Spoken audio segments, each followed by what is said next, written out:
Herhalde sıkıştırmışlar diyorlar.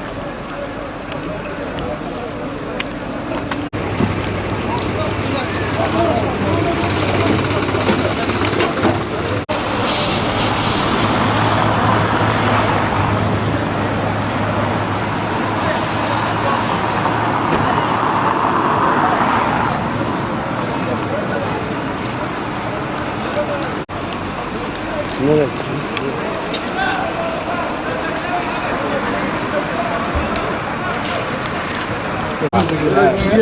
Şu fokusta adam kendine karşıya geçecek. Burada. Yok yok. Adam buradan Yeşil. gelişini alacak, yani adam kontrol edecek ama çok zor bir yer. O şimdi neredeydi? Burada mıydı? Yok hocam, yok, fokus kendi arabanın orada dönüşü Oradaydı. dönüşünü alacak. Dönüş alacak. Karşıya geçecek, Tam ama yukarıda orada mıydı? Geride falan mıydı? Orada mıydı? fokusa tam olduğu yerdeydi.